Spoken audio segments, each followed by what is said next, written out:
In Stories from the Midland, I've covered stories specifically about the Midland Terminal and Colorado Midland Railways, but I've yet to talk about the Town of Midland. So let's take care of that now.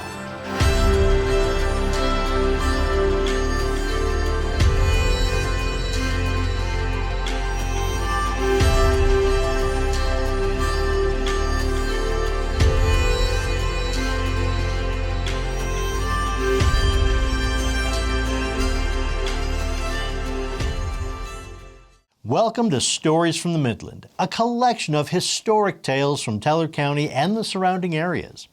In today's episode, we're stopping over at the bygone town of Midland.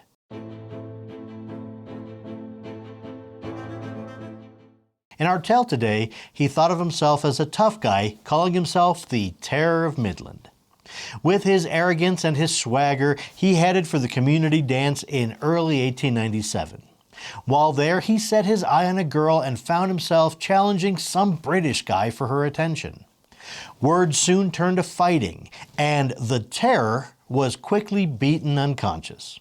The man who had sent the Terror to the ground turned out to be boxer Bob Fitzsimmons, world heavyweight champion, a man who would become rated as one of the greatest boxers that ever lived and one of the hardest hitters. The date was most likely February 15th, as Fitzsimmons was making his way from Colorado Springs to Leadville on the Colorado Midland. This was life in the Midland. In its early days, it was a rough place with fighting, rustling, and murders.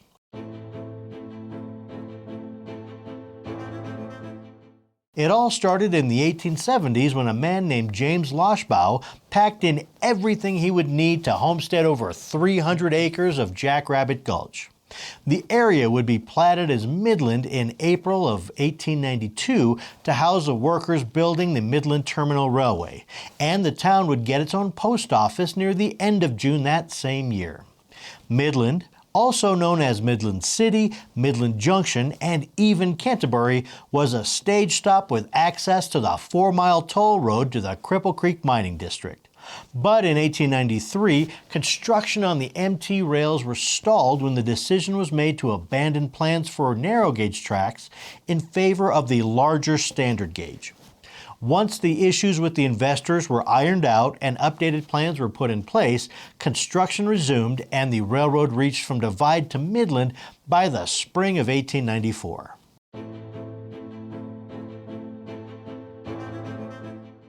People bound for Cripple Creek could take the Midland Terminal Railway from Divide to its terminus in Midland for $1.25, about $45 in 2023 money. Disembark the train and take a coach from Hundley's stage line the rest of the way for an additional fee. Or I suppose they could walk the rest of the way, around 12 miles of significant elevation changes, for free. Today, if you're driving south on Highway 67 towards Cripple Creek from Divide, a bit after passing Mueller State Park, you'll reach a Y in the road. Highway 67 continues to the left, and the road to the right takes you to Rainbow Valley, and you'll enter what was once the bulk of the town of Midland. This is County Road 61. If you continued along this road as it winds along with 4 Mile Creek, you're following the road that once carried Hundley's stagecoaches to the mining district. People arriving to Midland could also stay at one of Midland's several hotels, including the one owned by James Loshbaugh, which also included the post office, a general store, a dining room, and of course a saloon. Midland would come to have 7 saloons with unrestricted gambling, as well as a roadhouse that served the finest in alcohol and cigars. They would provide entertainment for the area's railroad workers, lumberjacks, mill workers, and miners. Midland was also ideally placed to gather another kind of worker. During the labor strike of 1894, it turned out to be a good place to gather and stage militia and deputies before they continued further south towards the violence.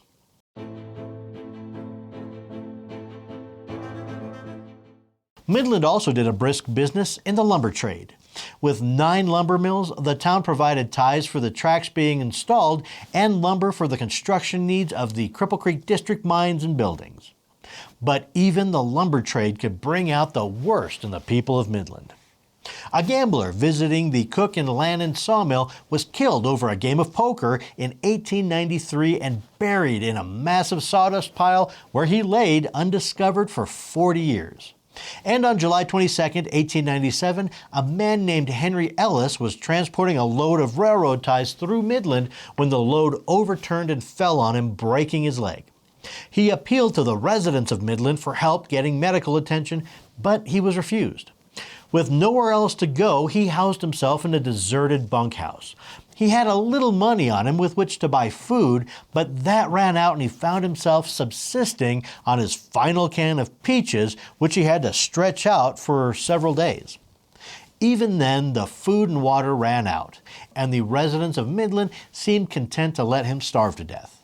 A couple of tramps passing through found Ellis and gave him some of their food and water before moving on. And on August 18th, Ellis was discovered by two linemen named Pierce and Kelly from Gillette. They notified Dr. Green in Gillette, who found the abandoned man and arranged for his transport to his town, where he was put under the care of the Union Church, with Reverend Hacker and the congregation looking after him. Some of the residents of Midland took exception to the newspaper reporting on this neglect. They submitted a rebuttal to the Rocky Mountain News stating that they had helped Ellis and then abandoned him at his own request. But rough and tumble stories aside, Midland was only ever intended to be a temporary terminus for the Midland Terminal, a place to gather materials and temporarily house railroad workers.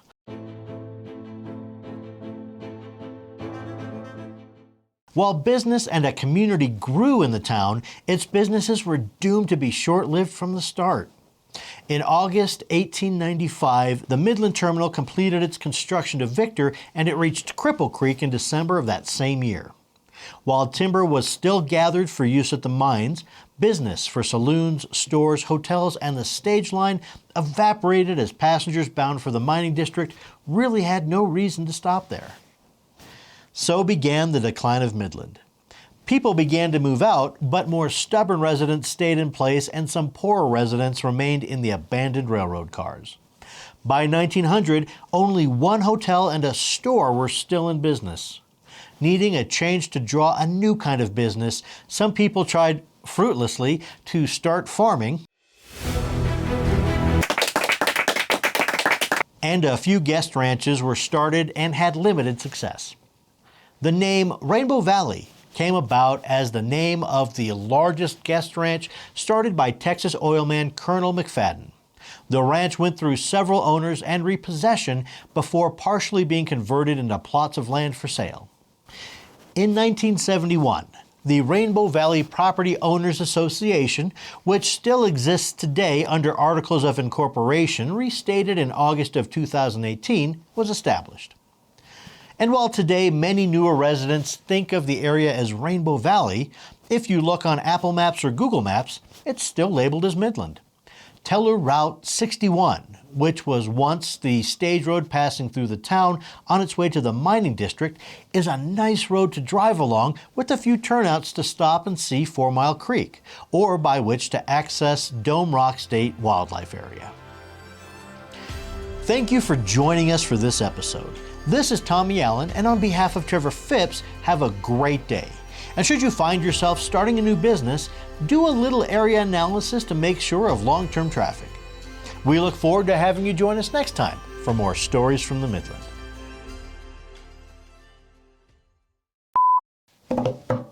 Boom!